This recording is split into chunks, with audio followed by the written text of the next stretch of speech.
Itong si Abante, nagtatali-talinuhan to eh, no? Magkano kaya itong suot niyang damit? Ito ba? Sinuspindi muna ng ilang minuto ang pagdinig. Gayunman sa sidelines, muntik pang magpang-abot sina Congressman Marcoleta at abang lingkod party list Representative Caraps Paduan. Meron pa palang isang Paduana eh, no?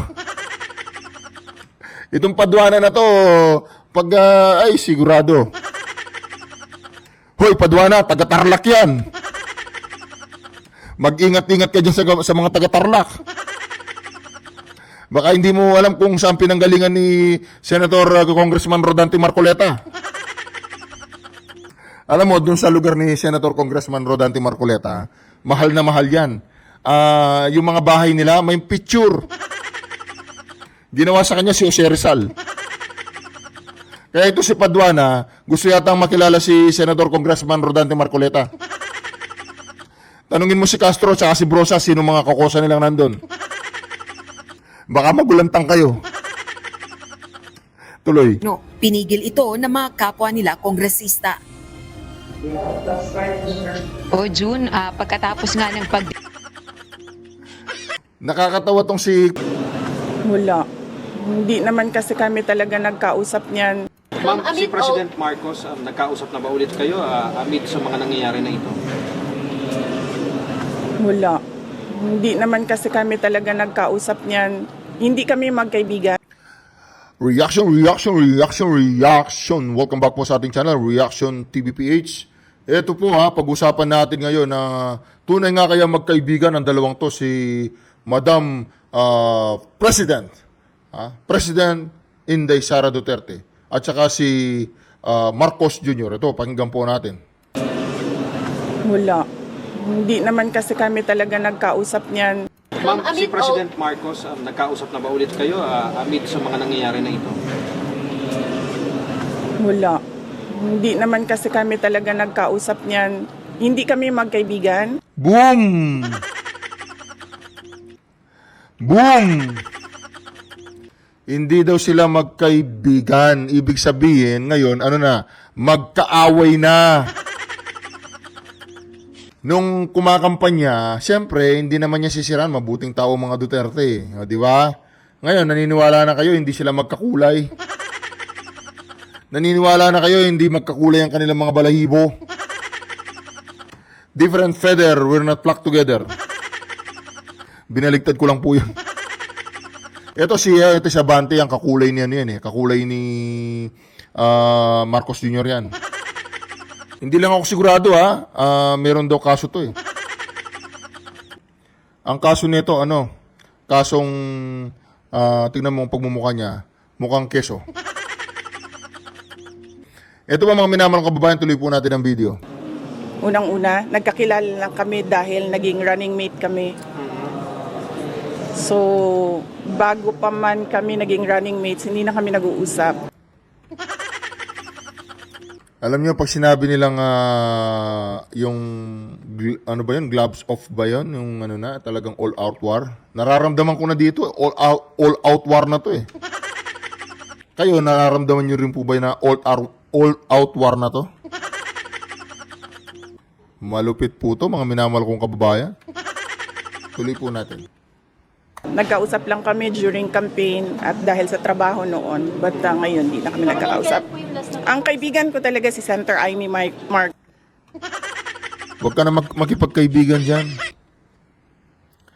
Kaya lang naman, naging running mate mo yan dahil sa kanya eh. Di ba? Alam nyo, hindi naman mamumunga ng mangga ang isang santol. Kaya lang, hindi rin tayo sigurado kung kapatid yan ni Bongbong Marcos. Di ba? Hindi ko sinabing anak siya nung mayor dati ng Maynila. Chismis lang yun. Kaya mga minamahal kababayan, tuloy po natin ang video. Boss, kilala niya ako since 2012. Pero ma'am, kailan po yung nag-last na pag-usap mo? Nung nag-tender ako ng resignation, yun yung last na nagkausap kami ni President Ma'am, do you think Marcos. kung Talagang itong Marcos Jr. na to, makapal, walang hiya. Isipin mo, running mate mo, nilaglag mo. ang tagal nyong nagkasama sa kampanya, nilaglag mo lang ng isang beses. Ayan, nagre-ready ka pang impeach mo siya. Inayupak na yan. Talaga naman mga minamahal kong kababayan, ito, diretsahan tayo dito. Itong mga mambubudol na to, mga walang, hindi ko alam, may kaluluwa pa tong mga to eh. Hindi ko alam kasi magaling po silang mambudol. Magaling sila sa pagsasalita. Hindi po ako naniniwala na itong ating Madam Inday Sara ay gagawa ng mga ganyang pang kukurap. Sa ganda ba naman yan eh, mangkukurap yan? Palagay ko yung asawa ni Bangag, yun, pwede pa. O baka hindi pwede, talagang, talagang gumagawa sila. Ito, tuloy po natin. Si President Marcos magsalita para sa inyo and on behalf of you. Baka maayos kaya ito nangyayari dito sa Kongreso. Ito namang reporter na to, parang sulsul ito eh. Alam na niya na ang lahat ng yan, orchestrated yan, na galing kay Bangag, na galing kay Tambaluslos, galing kay Dracula, na si Saldico, at galing sa asawa ni Ngagba, na nambubugbog sa kanyang asawa. Tapos hihingi ka pa ng tulong sa isang Ngagba. Eh, hindi nga niya alam ang pinagsasabi niya. Bumangga daw yung barko doon sa tinatawag nilang flood control. Nasira yung flood control. Kaya naman nalubog ang buong Pilipinas. Eh, Ngagba nga. Ganyan yan, no? May nagpapatakbo dyan. Ganyan. Tuloy. Alam nyo, kasi madami hindi nakakilala sa akin, pero mag-share ako konti ng ugali ko. Hindi ako humihingi ng tulong. Akala ko sinabi niya, mag-share ako ng konti sa ugali ko. Kapag ako uminit ang ulo, alam niyo na, masasapak kayong lahat. Buti na lang nagbago na tong ating VP Sara Duterte. Pero gusto ko sana hindi siya nagbago eh, no? Sa lahat ng mga, dapat paminsan-minsan, binabanatan niya eh. Unahin mo tong si Abante. Tapos isunod mo si Paduana. Ihuli mo na si Tambaluslos. Madali lang yun, di naman nakakagalaw na maayos yun eh. Sa taba niyang yun, makakagalaw na maayos. Hindi po ako nagbabody shaming ha. Talagang mataba lang siya. Tapos ihuli mo na si Kimbo. Kasi si Kimbo, lang naman, patpatin lang eh. Tuloy. Yan ng tatay ko, naging mayor siya, naging president siya. Hindi ako humihingi ng tulong talaga. Isipin niyo yan. Subscribe po tayo dito sa TV5 Manila. Courtesy po sa kanya yung video na yun. Dito naman tayo kay ito eh si pasikat to eh si Abante ang galing sumipsip nito kay Ngagba eh. Ang galing sumipsip nito kay kay sino ba 'yon? Si Tambaluslos. Ano kayang kasunduan nila? Ano kaya ang kasunduan nila? Malaki kaya ang kasunduan? Ito po, dito po tayo dadako ngayon. Ito, unahin natin to. Bahagya namang nagkatensyon sa pagitan ng ilang kongresista matapos igiit ni Sagip Party List Representative Rodante Marcoleta na dapat iulat din ng COA ang iba pang ahensya na may notice of disallowance. Talagang pumuporma itong si si Abante, pumuporma si Marcoleta. Oy, Abante, taga-Tarlac yan. Ako po. Kilala ko yung mga taga-Tarlac. Baka hindi pa nagsisimula si Congressman Marcoleta o matras ka na. Hindi, sinasabi ko lang sa'yo, Abante, taga-Tarlac yang si Congressman Rodante Marcoleta. Tuloy. Sa paggastos ng confidential funds. Are you rebuking this committee? Ang tapang! Ang tapang ni Abante! Ang tapang ni Abante!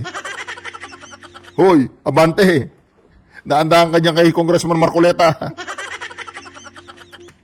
Am I supposed to rebuke the committee? I am You not. have been saying things for a while. You have been rebuking this committee. Tama. We're not blaming the Vice President. Ang tapang ni Abante. Alam mo, Abante, ha? Winawarningan kita. Umatras ka na.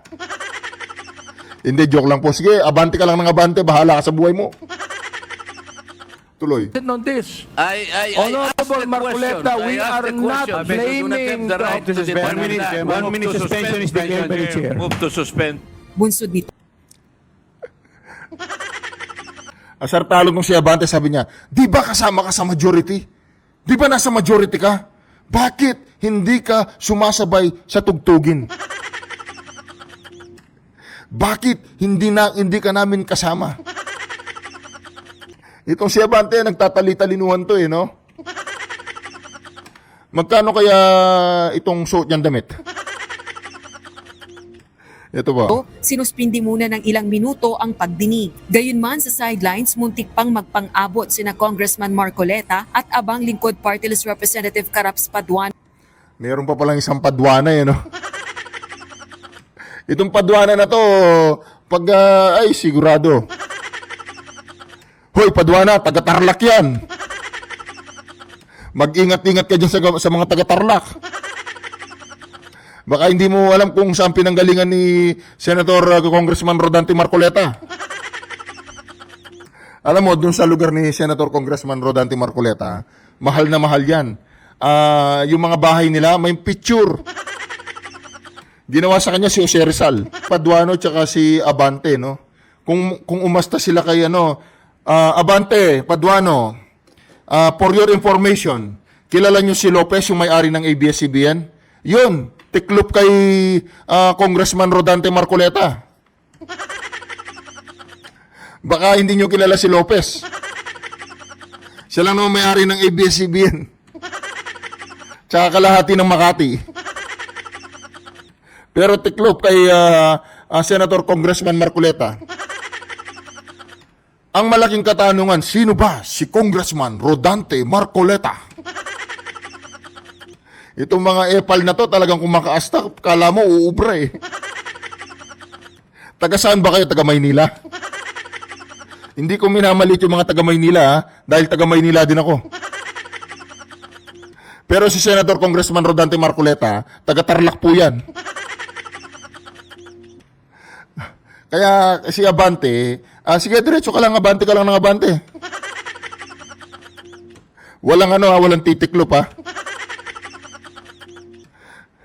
Ito pong isang video dito nagkainitan Panoorin po natin mag-react po tayo. Bago po natin ituloy ang ating reaction video, mga minamahal kong kababayan, kung hindi ka pa nakasubscribe dito sa ating channel at isa ka sa mga gustong manalo ang ating Senador Congressman Rodante Marcoleta, ay mag-subscribe ka na. Welcome rin po yung mga gusto magpa-member dito Dito po gagawa po tayo ng video sa mga member lamang.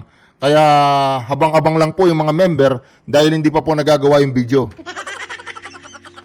Gusto ko sanang magawa yung video kasama ko si Senator Congressman Rodante Marcoleta. Ito po. And this representation wishes to manifest that when the resource speaker Teka lang po, bago natin ituloy itong... does not take her oath, then it follows that whatever statement Bago po natin ituloy itong si Madam, subscribe kayo sa UNTV, courtesy po sa UNTV yung video na yon. Tuloy. she will provide. We call it could not hold any water. That being not under oath, the same cannot be used as an evidence in any inquiry, in any proceeding, Mr. Chair. Kaya nga hindi siya nag-take oath yung ganun, yung pag-ganon-ganon, yung pag-ganyan-ganyan, pa-oath-oath na ganyan. Kaya nga hindi siya nag-take oath Hindi siya boplax. Tanungin mo si Abante, boplax ba si Abante? Hindi ko sinabing boplax si Abante Matalino yan, kaya nga Abante In other words, her refusal to answer in the last budget briefing of the OVP is tantamount to her stand in today's inquiry of refusing to take her oath. That is for manifestation, Mr. Chair. And the committee, our esteemed colleagues, and the Filipino people of the constitutional mandate that public office is a public trust. When there is a question, we're bound to answer. We're bound to explain. As a matter of fact, no less than the Philippine Constitution provides, we are accountable to the Filipino people at all times. We are now confronted by the issue on confidential fund. And I wish to emphasize, ang confidential fund po ay pera ng taong bayan. And we owe it to the people to explain kung paano ito ginastos, saan ito napunta, and Yung bang pinang-Jollibee mo kanina, madam, sa lagay mong yan, hindi galing sa mga taong bayan? Tanong lang po, sa lagay mo na yan, hindi taga, ano ba yan? Hindi ba galing sa mga taong bayan yung pinang-Jollibee mo? Disclaimer lang po, hindi, ano yun, hindi paid advertisement yun, ha? Tuloy. to be specific, sinunod po ba natin ang joint circular regulating the use of confidential fund? Mr. Chair, I wish to raise as well, to invoke as well, and remind our esteemed colleagues that pursuant to the separation of power, we, the Congress, is exercising the power to legislate. Under this Power to legislate. Binabastos niyo yung Office of the Vice President, eh. Kung may kasalanan siya, di mag-file kayo sa Ombudsman, sa Korte Suprema, kung saan, huwag niyong gisahin dyan. At pagkatapos ng hearing at napatunayan sa Ombudsman at sa Korte Suprema na may kasalanan ang BP Sara or ang Office of the Vice President, doon nyo i-adjust ang in the aid of the legislation. Kaya nga si Harry Roque hindi magilap eh. Dahil attorney yun eh, kahit na 10 beses yung contempt yun, alam niya ang batas. power, we also have the power of the purse. We can amend, we can revise, we can approve, and we can disapprove the budget that was proposed to us by the Sabi nga ni Madam Sara Duterte, huwag niyong bigyan ng pondo.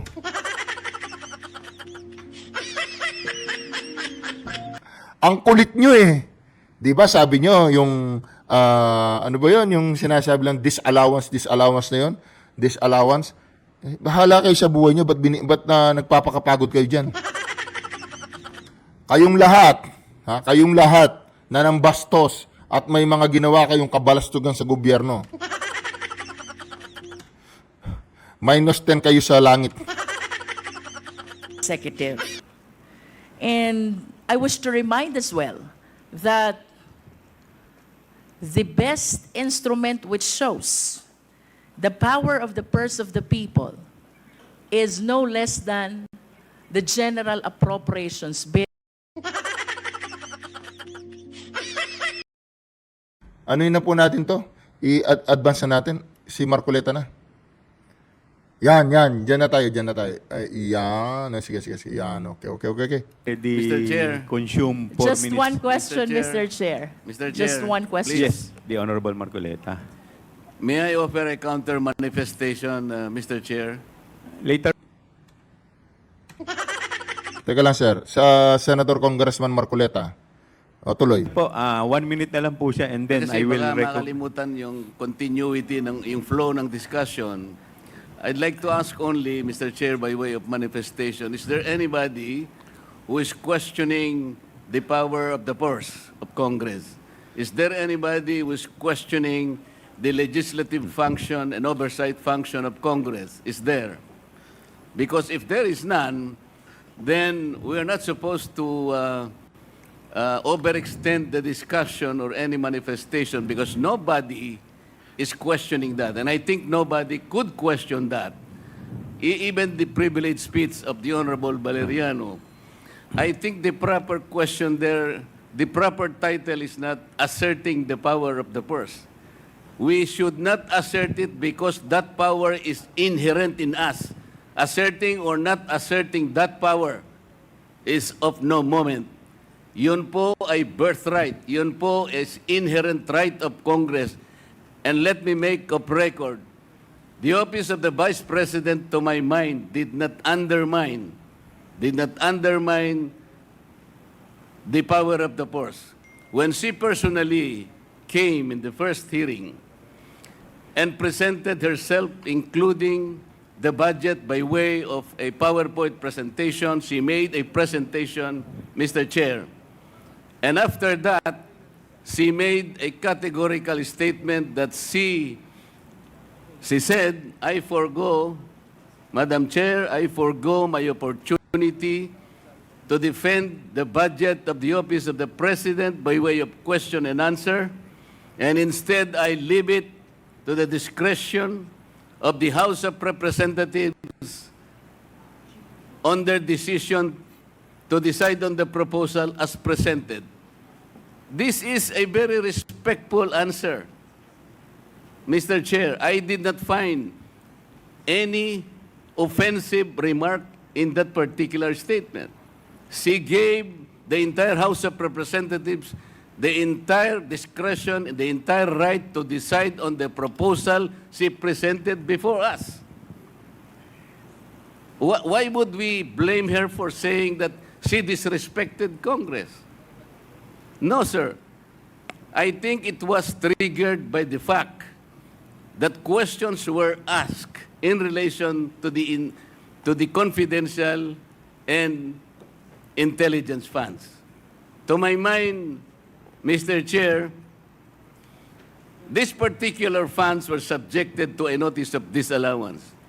But the notice of disallowance by its nature, by its very nature, Mr. Chair, is contestable. It is appealable. It is yet to be explained. And initially, as explained by the representative of COA, the notice of disallowance suffered by way of supporting documents, by way of non-compliance with certain requisites. What if the Vice President is able to provide all the supporting documents? Ang ini-explain po dito ni Senator Congressman Marcoleta, ganito po yan eh. Ang pagpunta ni Madam Inday Sara, ni Vice Presidente, dyan sa Kongreso, upang i-defense niya ang Office of the Vice President budget for 2025. Ito naman mga inayupak na to, ang tinatanong nila, yung confidential fund. Itong mga tao na to dito sa Kongreso, ang kinakalkal nila, yung confidential fund. Wala silang tinatanong patungkol dito sa budget for 2025. Kaya po nang gigigil, itong ating Senator Congressman Marcoleta, kahit nasa mayorya siya, nang gigigil siya dahil pumunta doon si Vice President Inday Sara, nakipag-birthday siya, alam nyo, kung ano-ano tinatanong sa kanyang kamaritesan. Iba po ang tanong doon sa issue. Ang issue dito is 2025 budget ng Office of the Vice President. Ang tinatanong po sa kanya, mga inayupak na to, ang tinatanong sa kanya, yung intelligence fund, ano ba yan? Intelligence o confidential fund, blah, blah, blah, blue, blue, blue, saan nila ginasos, 11 days. Di ba? I-file niyo yan sa ombudsman, tsaka sa Supreme Court. In the aid of legislation, mga inayupak kayo, in the aid of legislation, wala naman yan. Ang issue dyan, ang dapat briefing dyan, yung budget niya sa 2025. Itong mga inayupak na brosas, kasama niya si Tambaluslos, tsaka si Castro, tsaka si Dracula, tsaka itong mga nasa mayorya, kasama si Abante, ang tinatanong nila ang pilit nilang pinipiga ang ating Vice Presidente, ay yung disallowance. Sabi ng Presidente, bibigyan nyo ba ako ng pondo o hindi? Ayaw nyo ako. Hindi, yung disallowance nga, yung confidential fund. Yung confidential pa ng pag-usapan natin dito, hindi yung budget mo sa 2025. Kaya sabi ng Madam Inday Sara, I forgo. Gusto nyo akong bigyan, bigyan nyo ako. Ayaw nyo akong bigyan, maraming magbibigay sa akin. Kaya po, nagpapagod itong mga kongresista na to dahil nga ito yung utos ni Tambaluslos, utos ni Ngagba na asawa niya yung nambubugbog, utos din ng nambubugbog na binugbog niya yung asawa niya. Kaya nga mga minamahal kong babae, mag-ingat-ingat po kayo dito sa mga kongresista na to. Dahil ito yung mga mambubudol. Hindi ko po sinabi si Abante mambubudol o si wala pong mambubudol sa mga yan. Hindi po sila mambubudol. Ganyan lang naman yun, di ba? Atras, Abante. Atras, Abante. Di ba? Ang usapan dito yung budget nila noong 2025 eh. Ha? Sa 2025 pala. Ang tanong, ito ang tanong, yung disallowance siya tuloy. Saan ba yung pindutan? What if finally she is able to come up with the requisites required in order for you to consider that all these funds are eventually allowable and they are not disallowed? And chances are she may be able to do that. Hindi po final judgment ang notice of disallowance. As a matter of fact, based on COA's own representation the other day, the Vice President received the notice of disallowance only on August 24, 2024, which means, Mr. Chair, the Vice President has 6 months within which to reply and make an answer. That is correct, Madam COA. So, 6 months is up to February 2025. We should give her all the allowance. We should give her the time. Because 6 months is 6 months. So why are we rushing to make Yan ang magaling si Senator Congressman Marcoleta. 6 months is 6 months. a judgment?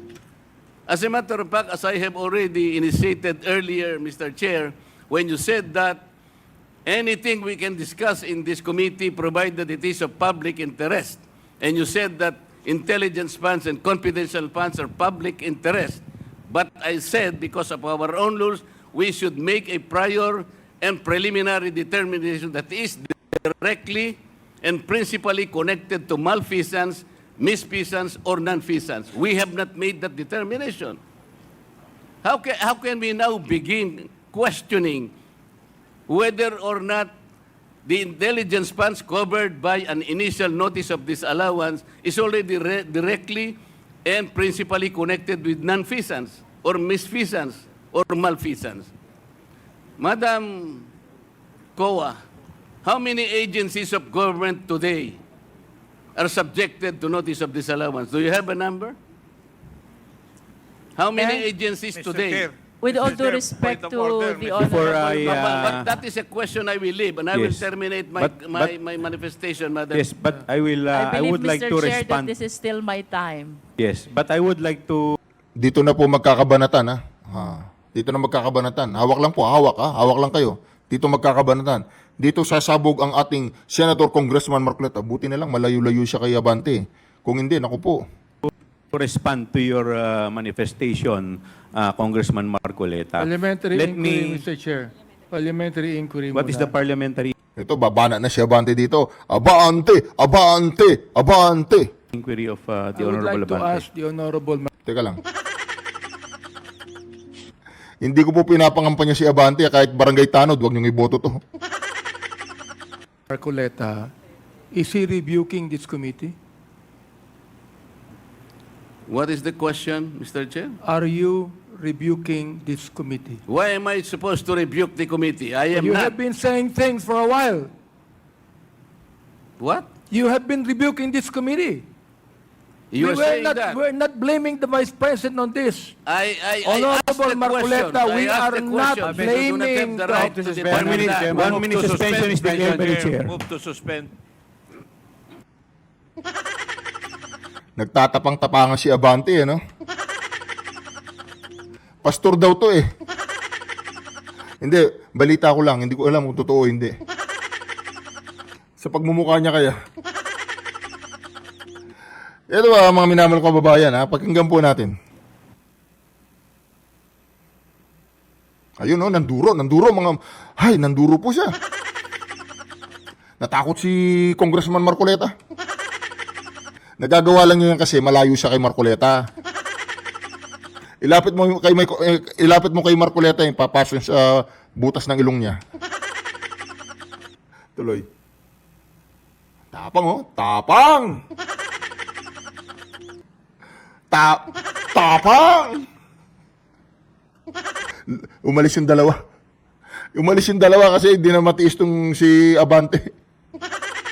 Sabi nila, lalayo kami sa'yo, nakakaya ka. Tingnan nyo, umalis yung pa.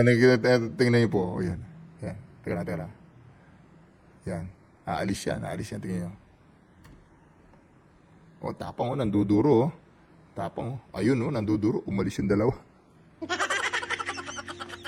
Sabi nila, ay, iwan ka na namin dyan, bahala ka. Sabi nung isa, hoy, tumigil ka na. Sabi niya, Manong, tumigil ka na, nakakaya na yan.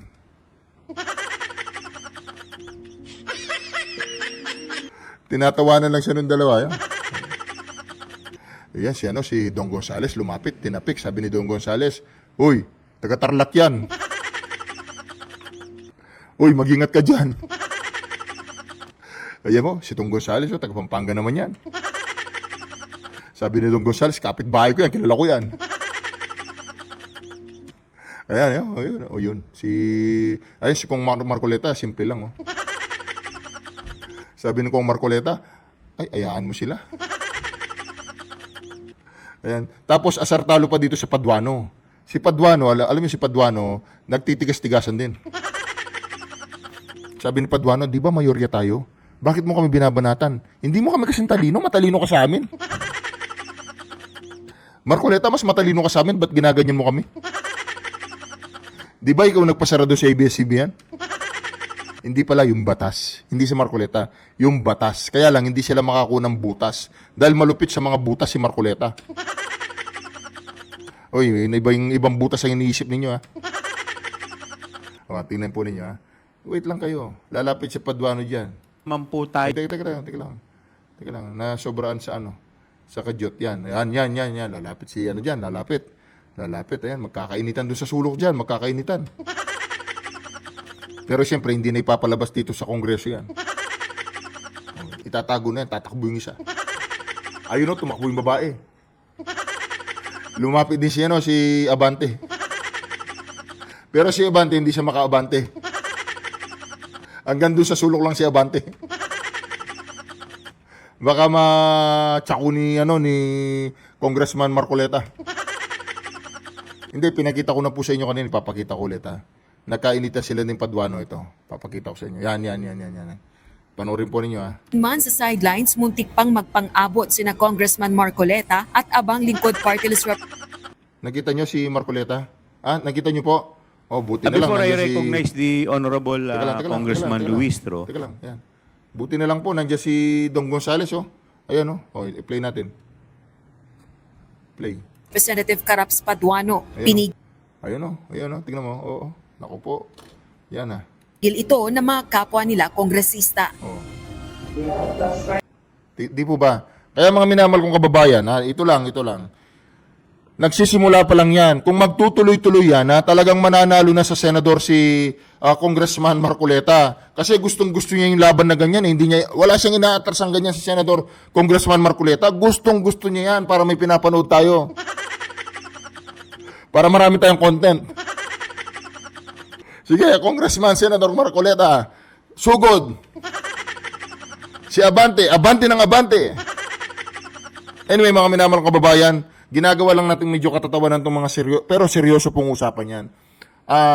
Nandyan po sa ang kinabukasan ng ating mga anak.